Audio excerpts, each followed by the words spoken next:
nada por la invitación a Mabel Mejía directamente, así como la Dirección de Atención Médica del CAE. Les agradezco infinitamente su invitación. Espero que el audio y la imagen sean claras para poder iniciar. No sé si se ve bien. Sí, se ve muy bien, Norma, y te escuchas perfectamente. Ok, entonces damos inicio. Como bien dice, mucha gente no conoce lo que es la alineación parental. Entonces vamos a comenzar primero por definir esto. En primer término, debemos establecer que los derechos humanos, los derechos del niño y su protección estatal.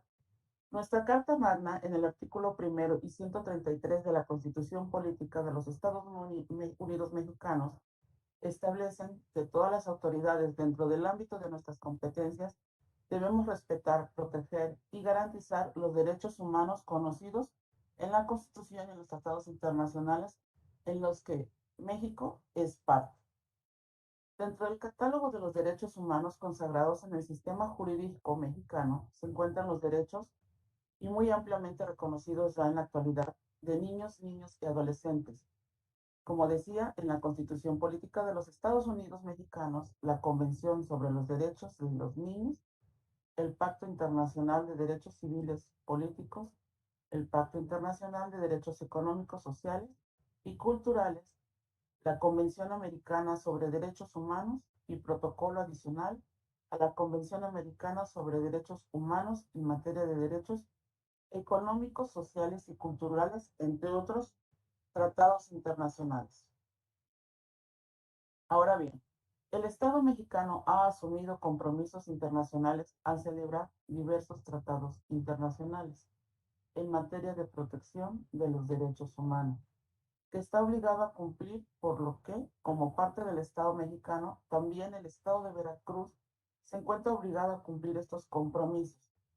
Y en este sentido, no se debe soslayar que los derechos humanos consagrados en los tratados internacionales se incorporan al sistema jurídico mexicano. Entrando de lleno, y si voy muy rápido me lo dicen por favor, a lo que es la alineación parental, tenemos que fue en 1985 cuando el psiquiatra estadounidense Richard Gardner dio a conocer el síndrome de alienación parental. Aquí tenemos un dilema. El síndrome de alienación parental para algunos psicólogos existe, para otros no. Eh, entonces, encontraremos diversas controversias respecto a su existencia o no. Inclusive hay psicólogos, que no me dejará mentirme a ver, que no reconocen el síndrome de alienación parental. Los derechos humanos, los derechos del niño y su protección, como bien dije, se encuentran consagrados en el artículo primero y 133. En México, los derechos de los niños, además de renunciables, son una plataforma ética. Todo niño tiene derecho a un entorno familiar sano, a una vida libre de violencia, a un entorno familiar estable, a una corresponsabilidad de los integrantes. Entonces, la Organización Mundial de la Salud señala que el maltrato infantil o la vejación de los menores abarca todas las formas de malos tratos físicos y emocionales. ¿Qué es la alineación parental? Es una línea que establece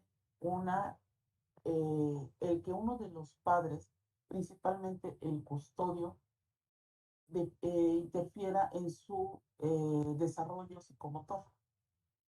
Esto se da de diferentes formas. Richard Gardner establece que puede ser de leve, mediana o grave intensidad. En México, entre 2000 y 2011, se notó considerablemente el aumento de divorcio, un 74.3%.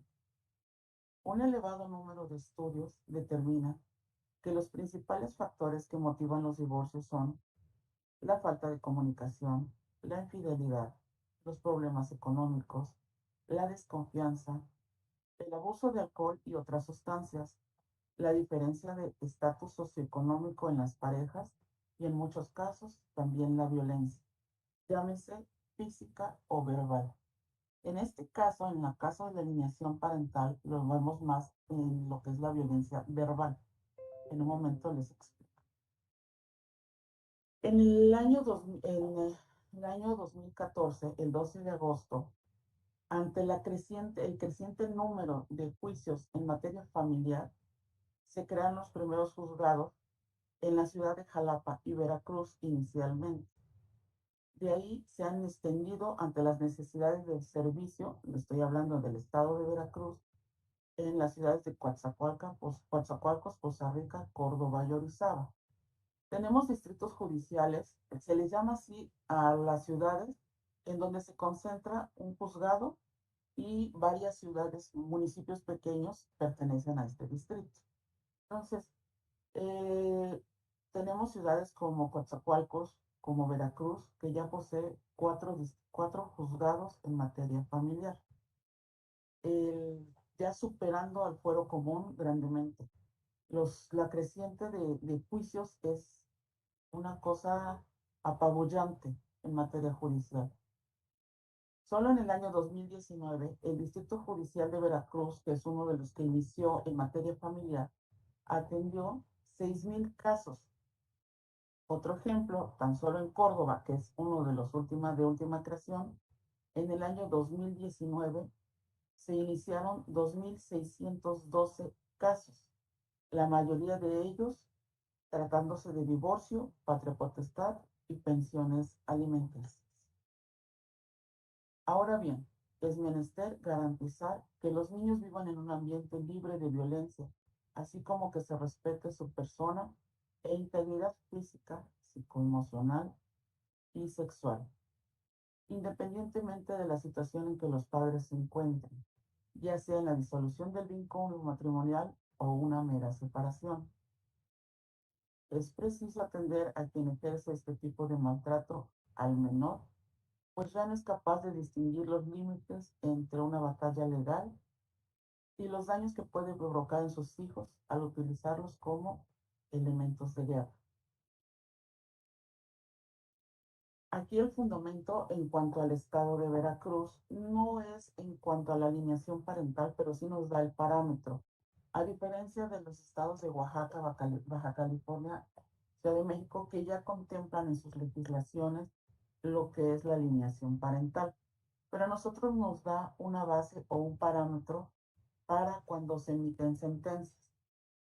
El Código Civil del Estado de Veracruz establece en su artículo 157 que la sentencia emitida por el juzgador, ya sea de primera o segunda instancia, ahorita les explico lo que es la segunda instancia, fijará en definitiva la situación de los hijos, para lo cual el juez deberá resolver todo lo relativo a los derechos y obligaciones inherentes a la patria potestad, su pérdida, suspensión o limitación según el caso y en especial a la custodia y al cuidado de los hijos.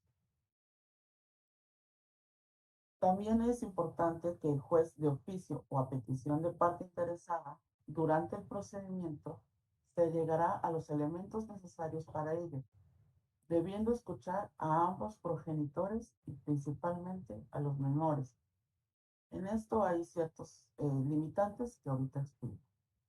Para evitar conductas de violencia familiar o de cualquier otra circunstancia que amerite la necesidad de la medida, considerando el interés superior de estos últimos, en todo caso se protegerá y hará respetar el derecho de la convivencia con los padres, salvo que exista peligro para el menor.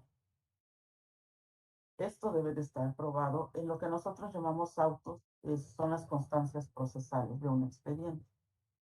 La protección para los menores incluirá las medidas de seguridad y seguimiento y terapias necesarias para evitar y corregir los actos de violencia familiar, los que ya comentaba que puede ser física o verbal, las cuales podrán ser suspendidas o modificadas en los términos previstos por el artículo 58 del Código Procesal Civil.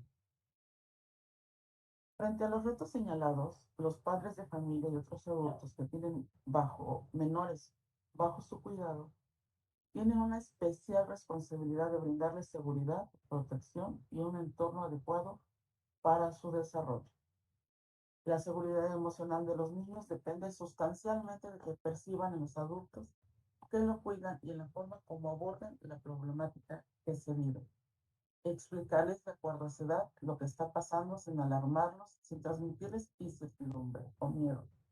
Por el contrario, que sus palabras inspiren calma y esperanza hablando con ellos de una forma confortable.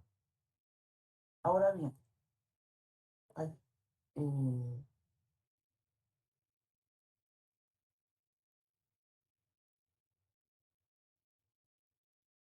es, entrando en el tema, lo que ya es jurídico, la alineación parental es cuando los padres, por desgracia, se divorcian y en muchos casos, no, en la mayoría de los casos, no llegan a un acuerdo de la educación de los niños, de quién los va a tener, de cómo los van a convivir. Desgraciadamente, a veces es muy difícil vivir esa etapa del divorcio. ¿Y qué es lo más fácil? Tomar a los hijos de rehén, por desgracia. En este caso, entonces, normalmente la custodia y sobre todo de los menores de edad, de los más pequeños, los conserva la mamá. En este caso, al conservarlos la mamá, hace rato les mencionaba que la alineación parental se mide por tres formas. Es más o menos, Richard Gardner lo definió en tres formas: leve, mediana y grave. La leve es, por ejemplo, nos ha tocado ver en los centros de convivencia estatal aquí en la ciudad de Jalapa, que el niño llega y de repente le hace caritas al papá o al convivente, y en eso, cuando sale, busca la aprobación de la mamá. Así como diciendo, estuve bien, mamá, y la mamá lo hace de una manera aprobatoria, admitiendo que el niño no se da cuenta que está haciendo una alineación parental leve. La mediana te llega a dar entre madre que le dice a su hijo: oye hijo, mira, tu papá es mal, tu papá es borracho, tu papá no te quiere. Y ya desde ahí se le está sometiendo al niño se le está metiendo a la idea al niño de que ya no te quiere. Ahora, el problema viene siendo cuando los niños vienen a una audiencia que se nos pide, que nos obliga por ley, este, que, que, perdóname, es que me distraje aquí, que, a ver, ya, perdón. El problema viene siendo cuando nosotros tenemos que celebrar una audiencia que se denomina por el Código Procesal Civil, o por el Código Civil, es número 157, en donde los menores tienen que ser escuchados por el juez para que ellos nos manifiesten cómo se sienten, nos manifiesten si desean, según su entender, si se encuentran, ¿está apagado? Permítanme un momento, por favor.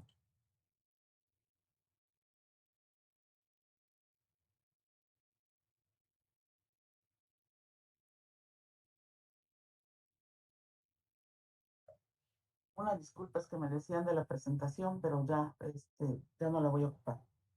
Entonces, les comentaba, tenemos una audiencia de 157 que establece que el juzgador debe escuchar a los menores y a los progenitores. En este caso, los menores son escuchados por el juez, son llamados a una salita de audiencias que está adecuada para ellos para ser escuchados.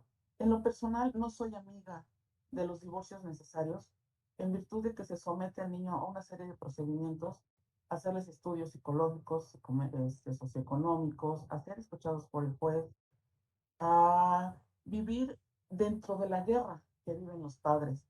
Yo sé que a veces es difícil llegar a un divorcio. Hay tres tipos de divorcio: el administrativo, el voluntario y el necesario. En el necesario es en el que vemos este tipo de procesos, en donde el menor es llevado una audiencia, lo escucha el juez, le pregunta a su entender cómo te sientes, cómo estás, cómo te trata tu mamá, cómo te trata tu papá.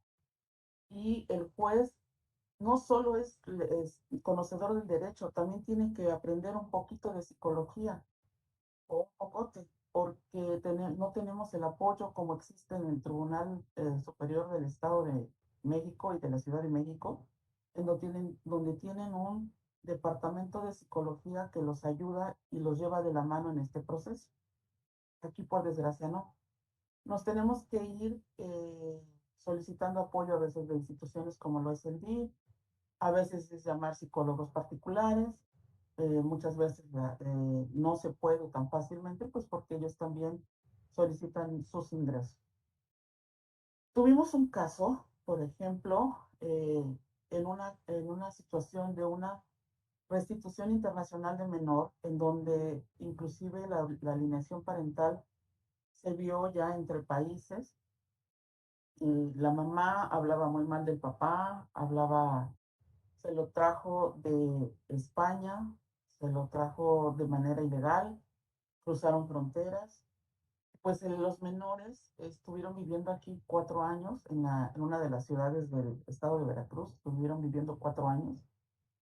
Y la autoridad federal nos pidió que que los menores fueran estudiados psicológicamente aquí en la ciudad de Jalapa, para saber si ya estaban acostumbrados a vivir en este país, porque ellos venían de otro país. La mamá los seleccionó de manera brutal, se puede decir, en contra del papá, porque pues ya los tenía 4 años aquí. Los niños hablaron mal de su papá, no lo querían ver, no querían estar con él. Entonces, por desgracia, el proceso es muy largo, el proceso de divorcio, si no se ponen de acuerdo, hemos tenido casos en que duran hasta 6 años en todas las instancias, que son entonces, en este caso, los psicólogos se nos pidieron estudios psicológicos en donde se nos dijera si había alineación parental, si los niños ya estaban adecuados a vivir aquí en México, si estaban adecuados a estudiar aquí en México. Y por desgracia, la psicóloga que emitió el dictamen no conocía de la alineación parental. Reitero, la alineación parental es cuando uno de los padres custodios habla mal de su otro padre, utilizando al niño como arma para atacarlo, utilizándolo para agredir a su otro padre, a su otro progenitor, sin tomar en cuenta las consecuencias psicoemocionales, y eso no me va a dejar mentir la licenciada Mabel, que ocasionan en los menores. Entonces, volviendo a este caso, desgraciadamente la psicóloga de una instancia, del DIF, no tiene un psicólogo especializado en situaciones de menores. No tiene un documento en aquel tiempo, no estoy hablando ahorita, ya de esto tiene años, no tenía, porque no lo pedía la autoridad federal, un documento que acreditara que tenía la especialidad en medicina familiar y psicología infantil. Que también nos dijera si el menor sufría de alienación parental y, le reitero, si los niños ya estaban de acuerdo en vivir aquí en esta ciudad, en este estado. El dictamen se solicitó, por desgracia, 3 veces. Y esto no solo atrasa el proceso, también atrasa la convivencia de los padres o la restitución, en este caso, de los menores. En otro caso, tenemos que una de las consecuencias graves de demostrar la alienación parental en otro distrito judicial, sí se llegó a demostrar la existencia de la de la alienación parental, por medio de dictámenes psicológicos, que son los que nos ayudan, son los principales para demostrar la existencia de la alienación parental. En este caso, la psicóloga sí nos dijo, ya hace rato les mencionaba que existe la alienación parental grave. En la grave es cuando ya los menores agreden a su progenitor no custodio, cuando existen golpes del menor al padre o viceversa. Se establece normalmente que la alineación grave, desgraciadamente, se da más de hombres a mujeres. Hay ciertos hombres que se quedan, y sin ofender a todos, no es general, es en algunos casos, se quedan con el menor y tratan, en un país machista, tratan a la mujer de prostituta, de que no sirve para nada, de que es mala para hacer sus actividades como madre, como esposa, y le meten tanto el chip al hijo de que la mujer no funciona como tal, como mujer, que en este caso, en el particular, los menores se vuelven muy agresivos contra la mamá, se vuelven violentos. Entonces, cuando nosotros no pensamos en nosotros, perdón la redundancia, sino no tomamos en cuenta a los menores, no tomamos en cuenta que estamos haciendo personas violentas, que estamos creando personas con agresividad física, emocional. Y ya al llegar a la mayoría de edad, muchos se llegan a dar cuenta de esto y pues algunos cambian, pero por desgracia otros no. Entonces, la alineación parental grave, en este caso, es así, por desgracia. Y por desgracia se da más de hombres hacia mujeres. Las mujeres en algunos casos también lo son, pero en su mayoría son más emocionales, más limitantes a alienar al menor. Reitero, alienar es una línea horizontal en la que no permito yo, mi problema, que mi hijo quiera a mi cónyuge o a su padre. Entonces, en este caso, volviendo a este ejemplo, la psicóloga sí estableció que existía una alienación parental grave. La mamá no llevaba al menor a la escuela, a pesar de que el padre pagaba los estudios particulares. eh, pero también, ojo, son las mismas obligaciones. El hecho de que lo tenga una, un padre como custodio no quiere decir que, ok, ya lo tiene la mamá y ella que se haga cargo, ya nada más lo veo los fines de semana. No, ella es nada más o él el custodio. Ambos padres deben de conservar la patria potestad, pero solo se pierde en casos muy graves, como es la violencia, el alcoholismo, como se los mencionaba, como es algún delito que hayan cometido. Entonces, eso sí es donde no se les permite. En este caso, la custodia la tenía la mamá, pero se consideró como grave y se consideró por parte del magistrado este, conceder que el papá tuviese la custodia para que el niño fuese atendido, tomando en cuenta las constancias de la escuela, en que el niño no había asistido ya un año a la escuela, aparte que de 200 clases, él tenía 99 inasistencias, que la mamá no lo había llevado, pero reitero, es obligación de ambos padres. En cuanto a los estudios, en cuanto a lo que es educación y cuestión de salud, es de ambos padres. Mas, sin embargo, aquí también lo que fue el soporte principal fue el estudio psicológico emitido por una psicóloga del distrito judicial donde se llevó el juicio, y ella sí manifestó, tras tres estudios psicológicos, no nada más uno, fueron tres, si no me equivoco, cuatro, en donde dijo que sí existía la alineación parental por parte de la madre y el juzgador, inclusive el de segunda instancia y el federal, solicitó que la mamá tuviera un apoyo psicológico. Entonces, se le retiró al menor de manera temporal para que tanto el menor como la mamá recibieran un apoyo psicológico. Desgraciadamente, son pocos los casos de alienación parental. La primera sala de la Suprema Corte ha establecido precisamente la existencia de la alienación parental y ha establecido lo que nosotros llamamos jurisprudencia. Esta jurisprudencia se debe de tomar en cuenta como ley, como código, y hay una que dice prueba psicológica practicada a un menor de edad, previo a acordar la realización de una segunda, con la intención de descartar la existencia o no de la alienación parental. El juzgador debe agotar todos los procesos alternos atentos al interés superior del menor. ¿Qué es esto? En materia civil es rogada. ¿Qué quiere decir? Que si yo no solicito algo al juez, él no lo va a hacer. Mas, sin embargo, en materia familiar no es así. Tenemos el derecho de suplencia de queja.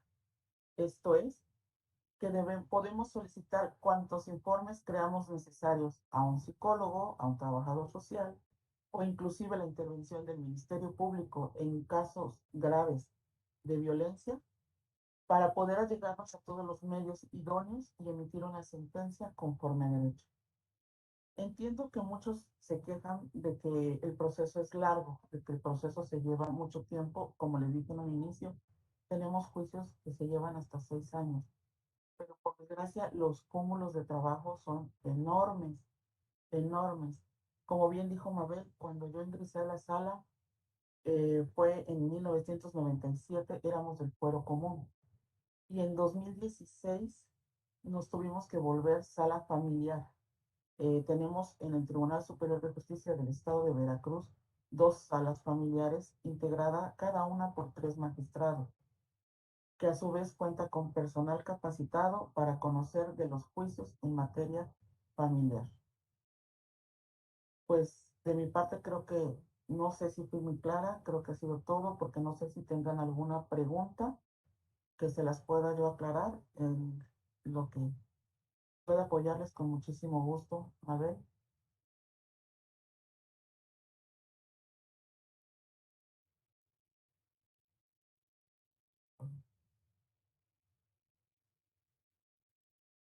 ¿Sí me escuchas, Norma? Sí, ¿verdad? Sí, ya la escucho ahorita, licenciada. Vamos, muchas gracias. Vamos a verlas, a ver si tenemos en el chat que hemos estado así manejándolo, si hay alguna pregunta para ti, que te lo hagan a través del chat. El día de ayer que iniciamos, les comentaba a nuestra audiencia, y si por favor a través del chat nos hacían las preguntas, dudas o algún comentario que quisieran hacerle al ponente. Pues vamos a ver qué nos comentan. Bueno, por ahí dice, a ver si ya hay por ahí alguna pregunta.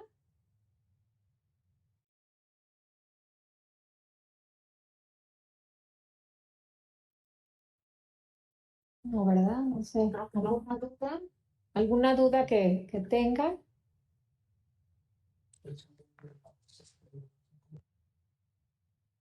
Norma, ¿cómo concluirías en cuanto, bueno, de tantos años que llevas trabajando y bueno, la cifra que nos das de cómo se incrementaron a partir del, si no mal recuerdo, dijiste 2017 de los divorcios, el porcentaje, bueno, de los años en que ya estás ahí desde, ¿cuándo fue el año? Comentabas ahorita un año.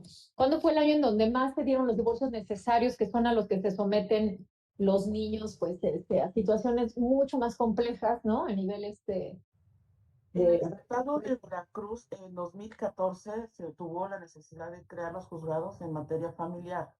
Como mencionaba yo, se inició en los distritos judiciales de Jalapa y Veracruz, siendo los más grandes en aquel entonces.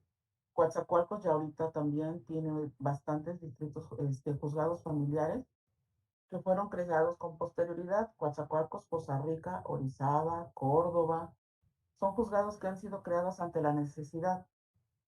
Aún así, nosotros nos formamos en 2016 ante la necesidad de la creciente número del creciente número de demandas en materia familiar. Desgraciadamente, ha crecido de manera, como lo dije hace rato, abrumadora el número de juicios en materia familiar. Los problemas son enormes, desgraciadamente no llegan a un consenso. existe, y algo que no mencioné y lo omití por error, lo comento, existe un centro de atención de justicia alternativa en el estado de Veracruz. En este se puede llegar a un arreglo antes de llegar a un juicio. Esto es, acuden, solicitan una cita y dicen, pues la verdad es que yo me quiero divorciar, sobre todo, esto es de manera gratuita, las personas que no pueden pagar un abogado, y dicen, yo quiero divorciarme, pero no tengo dinero para pagar un abogado. Entonces van ante el CEJAP, se llama en siglas, Centro Estatal de Justicia Alternativa del Estado de Veracruz, hablando del Estado de Veracruz, y dicen, yo me quiero divorciar, acudo ante el CEJAP, llaman al otro cónyuge, y pues a mí me encanta esto porque pudieran llegar a un arreglo sin llegar a un pleito. No me gustan los pleitos. El artículo 242 del Código Civil desde hace muchísimos años establece el hecho de escuchar a los menores. Y no me gusta el hecho de que se vea inmerso, porque ante todo soy madre, pero no me gusta que se vean inmersos los menores en problemas de adultos, por el problema, reitero, psicológico que se les ocasiona ante la existencia de esto, de la alienación parental. Posteriormente crecimos en sala ante el número creciente de demandas. Sala, nos creamos en 2016. Antes, yo dije que iba a explicar lo que era primera instancia y segunda instancia y no lo hice. Lo digo brevemente. Primera instancia es yo acudo ante un juzgado, este, a este juzgado yo le pido una demanda cuando en el CEJAP no se llegó a un arreglo. Es lo que les decía hace rato, en el CEJAP tiene la autoridad de celebrar convenios entre las partes para poder llegarse a un arreglo, y este se eleva a categoría de cosa juzgada y terminamos el asunto. Ojalá si fueran todos, pero por desgracia no es así. Entonces, al no arreglar las cosas en el CEJAP, se interpone una demanda, se le llama a la parte contraria, se le emplaza, se le llamamos así, se le llama juicio, en donde se le dice, mira, fulana te está demandando pensión alimenticia, divorcio y custodia, y guarda y custodia. Y el otro señor tiene la obligación, o la señora, de contestar, ok, yo te contesto la demanda, te digo cierto o no cierto, se lleva un proceso y se dicta sentencia. Dijéramos que ahí acaba, pero no, porque si alguna de las partes está inconforme con esta sentencia, se interpone un recurso de apelación. Es donde entramos nosotros como segunda instancia. Ya Este entendí. recurso de apelación, nosotros valoramos todo el expediente y nos ayudamos de más pruebas si es necesario, o pedimos que el juez se llegue más pruebas en caso de ser necesario, y emitimos otra sentencia y decimos si está de acuerdo, si estamos de acuerdo con el juez, si se modifica en una parte, o se cambia totalmente la sentencia. Norma, y qué bueno que aclaras eso. A mí también me había quedado la duda entre una y dos en de la primera y segunda sala. Ya tenemos preguntas. Por aquí tenemos, bueno, a las personas que nos dicen que se quedará grabada, sí. Ayer les comentaba que sí, no se preocupen, y también a través del canal de YouTube se van a quedar grabadas. Entonces, si perdieron algún dato o no pudieron anotar, porque creo que también hay gente anotando, no se preocupen, se va a retransmitir también en YouTube y la pueden ver, a la hora que gusten. La otra que nos dice el señor Homero Moreno, dice, buenos días, dice desde Coahuila, dice, perdón, buenos días, en Coahuila existe esa figura de la alienación parental, trabajo en grupos de reeducación con hombres y algunos están en esa situación, ¿y qué instancias las deben abordar? Gracias. Hola, señor Homero. Sí debe de existir, no como tal en el código, como nosotros tampoco lo tenemos como tal, pero como le comentaba hace rato, la Suprema Corte nos ha dado parámetros para poder emitir criterios en la sentencia y poder abordar estos mismos. De inicio tengo 3 jurisprudencias. Si le interesa, los registros los puede buscar en la página de la Suprema Corte de la Justicia de la Nación. Su link es www.supremacorte.gov.mx, en donde dice jurisprudencias, y ahí le dan los registros. Si quieres, se los dejo a la licenciada Mabel, pero es 2022-643, el 2015-85-1, y ahorita paso a la tercera. El otro es interior superior del niño, función en el ámbito jurisdiccional. Como tal, no se ha, como le comentaba en un inicio, no se ha ingresado a todos los estados. Se está planeando y se está viendo por gobierno la creación de un código familiar a nivel nacional, pero pues todavía está en el tintero. Por el momento, cada estado tiene su legislación y no se encuentra en el estado de Coahuila hasta donde sé, este, como tal. Pero sí es aplicable, le reitero, lo que es la Suprema Corte de Justicia de la Nación.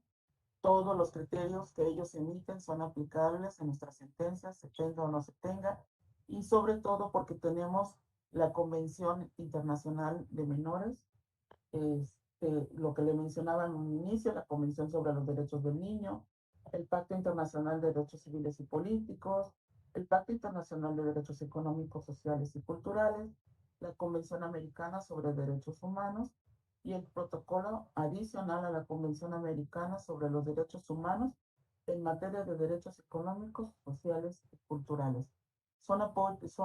Es material que les sirve de apoyo para las demandas, contestaciones de demandas y sobre todo para los criterios de los juzgadores. Excelente recomendación y creo que también como información a todos estos papás que pertenecen al grupo de reeducación de Homero, también creo que como medio de información, mencionando sobre todo este de los niños y el de los derechos de los niños, sería excelente que también lo leyéramos todos, todo el tiempo y lo tuviéramos allá a la mano. Así También, es. también están preguntándonos, Normita, que dice aquí que, dice, en un divorcio es posible separar a los hermanos si estos son de edades de 4,5 a 6 años, quedándose la mamá con la niña y los niños varones con el padre, por ejemplo, en los casos que has visto tú, Desgraciadamente, bueno, o todos se no quedarían con la porque a esto mamá, por les ejemplo, mande, perdón, no la o escuché. todos se quedarían con la mamá. Es que está comentando si puede ser eso o que ya exista que el juez diga no, se quedan todos con la mamá o sí se pueden separar.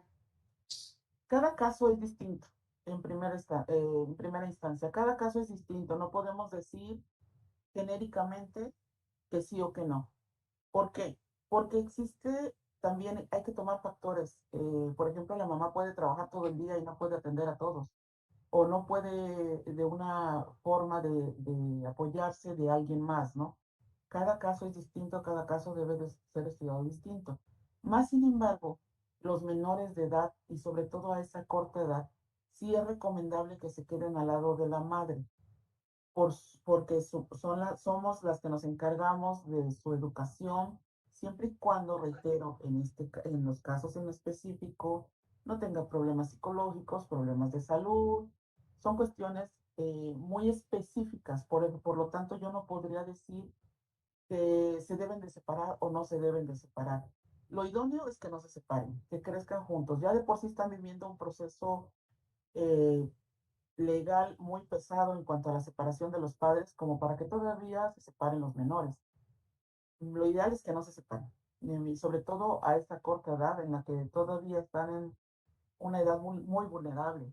Según tengo entendidos por estudios psicológicos, los menores de 0 a 6 años todavía son demasiado vulnerables en su educación, son las raíces de su educación emocional, física. Entonces es donde debemos de sembrarles más valores, más amor. Ahorita se habla mucho de los niños de cristal. Yo creo que ante esta creciente de divorcio, yo tengo la idea de que los papás divorciados se sienten a veces culpables, y por eso es que se les permite tanto a los menores, les permiten muchísimas cosas, y es en donde estamos fallando. Yo creo que hay que inculcarles valores. Si nos vamos a divorciar, pues vamos a apoyar al menor, hablarle a su corta edad y decirle, mira, nos vamos a divorciar, vamos a hacer esto, vamos a hacer lo otro, pero explicarle, bajarnos a su nivel y no ocuparlos como arma, no hacer de ellos un ser humano carente de valores y de de situaciones emocionales. Norma, también, bueno, te felicitan por aquí, qué excelente ponencia, que muchas gracias. Gracias. Y preguntan pregunta Marcelina, que cómo se llama la instancia donde pueden acudir en el estado de Veracruz para gestionar divorcios sin costo. Tengo entendido que donde ustedes están es sin costo, ¿o estoy mal? Bueno, nosotros no cobramos, como tal no cobramos, pero las partes que llevan a sus abogados sí les cobran, porque Ok, tienen que contratar abogados. Pero creo que la pregunta va centrada a lo que dije, al CEJAP, al Centro Estatal de ah, Justicia Alternativa en el estado de Veracruz. Allí es una instancia en donde el gobierno del estado de Veracruz y a nivel nacional se han preocupado por precisamente esto, ¿no? La creciente de juicios, la creciente, y ahí no solo se ven cuestiones familiares, también patrimoniales, en donde se trata de llegar a un arreglo antes de iniciar un proceso judicial. Entonces, el CEJAV en el estado en lo que es la ciudad de Jalapa, Veracruz, está ubicado en la avenida Lázaro Cárdenas 373, en el cuarto piso del edificio B. Tienen que solicitar una cita por medio de la página del CEJAV.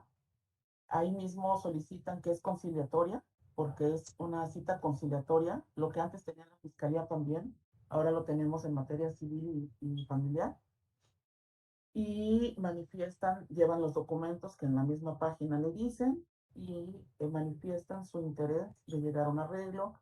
Si llaman a la otra parte y le dicen, mira, te llama fulano o fulana, y perdón por ocupar esa palabra, bueno, te llama la persona, te dice, quiere convenir contigo en cuanto a un divorcio, la pensión alimenticia y todo esto, y por lo regular, por desgracia, en lo primero que nos llegan a un arreglo es en el dinero.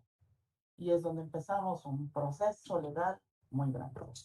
Entonces, pero ahí pueden acudir al CEJAP, pueden solicitar una cita en línea, ahorita con la pandemia, todo es en línea, todas las citas con el CEJAP son en línea, y les reitero, con la documentación, van, solicitan su cita y llaman a la otra parte y tratan de convenir. No es que lleven el divorcio como tal, pensé ellos que lo que hacen es tratar de llevar a un arreglo a ambos cónyuges. Reitero, no es representar a una parte o a la otra en un divorcio, es llegar a un convenio. Espero haberme explicado en eso. Bueno, ya se nos acabó el tiempo para las otras preguntas, Norma. Hay otros comentarios por ahí, pero bueno, ya estamos con el tiempo encima. Yo te quiero, yo creo que esas te las haríamos llegar a través del correo electrónico para poder contestar. Hay algún comentario por aquí, pero ya no nos daría tiempo de hacer de saber el comentario. Creo que eso tiene mucho que ver. Hay un comentario que hace el psicólogo Ahora Antonio, lo el estoy psicólogo viendo, nada Paco. más brevemente, sí es discriminatorio, pero por eso dije que cada caso es distinto. O sea, cada caso debe de ser estudiado de manera imparcial y de manera segura. Es discriminatorio decir, yo genérico digo que los menores deben de estar solo al lado de la madre por ser mujer. No, cada caso debe de ser estudiado, debemos escuchar psicólogos, trabajadores sociales, al juez debe escuchar a los menores. No quise decir que solo por ser mujer debe de tener a los menores. No, por eso lo dije hace rato. Sí, qué bueno que aclaraste esa parte. Muchas gracias. Bueno, te agradezco muchísimo el tiempo y la participación. Gracias, le gustó mucho a la gente. Tenemos por aquí también de agradecimiento y esperemos en un siguiente